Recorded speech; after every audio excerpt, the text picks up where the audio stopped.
Hello! అంతా అయిపోయింది అనుకుంటున్నావా? నా జీవితంలో అంతా అయిపోయింది అని అనుకోవద్దు. ఎందుకంటే దేవుడు అసాధ్యాలను సాధ్యపరిచే దేవుడు. నా జీవితంలో జరిగిన ఒక అనుభవాన్ని నేను చెప్పాలనుకుంటున్నాను. మరి కోవిడ్‌కి ముందు దేవుడు నన్ను ఫస్ట్ నేపాల్ తీసుకెళ్ళడం జరిగింది. అక్కడ చక్కగా ఆయన యొక్క చిత్తంలో ఆయన ఎంతో అభిషేకించి నన్ను అక్కడ వాడుకున్న తర్వాత కోవిడ్ టైం వచ్చింది కదండీ! సో ఆ టైంలో దేవుడు అన్నాడు, నిన్ను నేను దుబాయ్ దేశానికి తీసుకెళ్ళిపోతున్నాడు అన్నాడు. అయితే నేను దేవుడితో ఏం తర్కాయించలేదు. దేవా, ఇది కోవిడ్ టైము, ఎలా వెళ్తాను, ఎలా వీసా వస్తుంది, అసలు అక్కడ ఏమీ లేదండి. ఎందుకంటే దేవుడు ఒక మాట పలికాడు అంటే ఆయన చేస్తాడు. నా జీవితంలో ఏం జరిగిందంటే ఆ కోవిడ్ టైంలోనే యాక్చువల్గా వీసా వచ్చే అవకాశం లేదు. చాలా స్ట్రిక్ట్ అయిపోయాయి రూల్స్ రెగ్యులేషన్స్. మీకు తెలుసు కదా అప్పుడు ఎంత టెన్స్డ్గా ఉంది అట్మాస్ఫియర్ సిచ్యువేషన్. సో దేవుడు చెప్పిన ఒక మాట పట్టుకొని నేను టికెట్ కోసం ప్రేయర్ చేశాను. టికెట్ కూడా దేవుడు అద్భుతంగా ఇచ్చాడు. మరి నెక్స్ట్ వీసా కూడా అసలు వస్తుందని అస్సలు అనుకోలేదు. కోవిడ్ టైంలో ఒక దేశం నుంచి ఒక దేశానికి, ఒక ఇంటి నుంచి ఒక ఇంటికే వెళ్ళడానికి ఉండేది కాదు, మీకు తెలుసు అది. కానీ దేశం నుంచి ఇంకో దేశం దాటించాడు దేవుడు. చూసాడా అండి?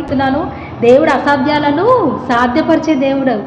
ఏవైతే అసాధ్యంగా కనిపిస్తున్నాయో మీ జీవితంలో ఈరోజు నా జీవితంలో చేసిన దేవుడు మీ జీవితంలో కూడా చేస్తాడు.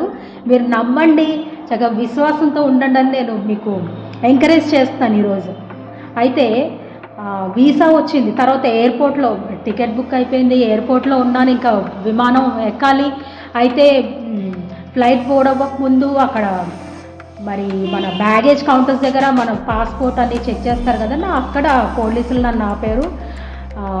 ఏమనంటే, నువ్వు ఒంటరిగా ఉన్నావు, సో ఒంటరి మహిళల్ని మేము పంపించాము అని అన్నారు.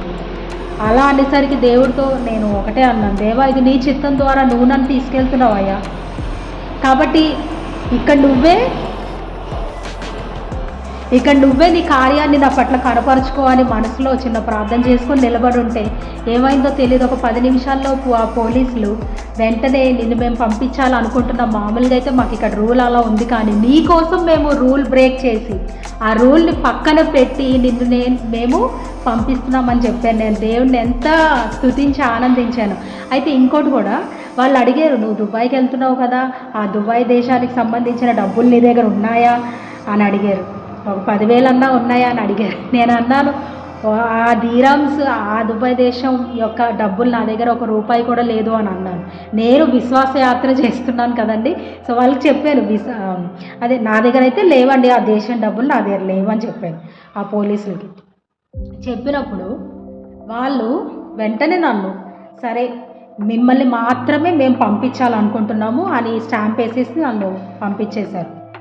సో చూడండి, నా వెనకాలే కొంతమంది ఉన్నారు లైన్లో వెయిట్ చేస్తున్న వాళ్ళు, సేమ్ నాలాగే.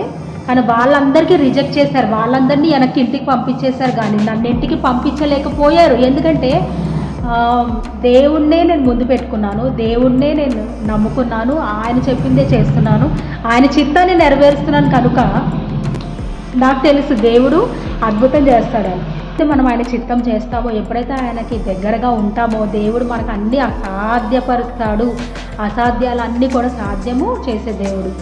ఈరోజు మరి అప్పుడు కోవిడ్ టైంలో అందరూ అనుకుంటున్నారు అంతా అయిపోయింది అనుకున్నట్టే ఉండింది ప్రతి ఇంట్లో కూడా.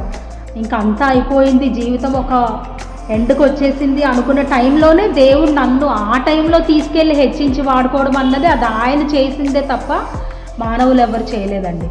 సో ఈరోజు ఎయిర్పోర్ట్లో రూల్స్ బ్రేక్ చేశాడు, ప్రోటోకాల్స్ బ్రేక్ చేశాడు. నా కోసం చేయలేదంటూ లేదు. నా కోసం చేసిన దేవుడు, నాకు చేసిన దేవుడు ఈరోజు నీకు చేయడం ఎందుకు అనుకుంటున్నావు? మనం సేవిస్తున్న దేవుడు నా దేవుడే, నీ దేవుడు, నీ దేవుడే నా దేవుడు. కాబట్టి ఈరోజు సంతోషంగా ఉండండి. అసాధ్యమైన కార్యాలన్నీ సాధ్యపరిచే దేవుడిని మనం కలిగి ఉన్నాం. కాబట్టి అస్సలు బాధపడద్దు, అస్సలు ఏడవద్దు, అస్సలు చింతగా కూర్చోవద్దు.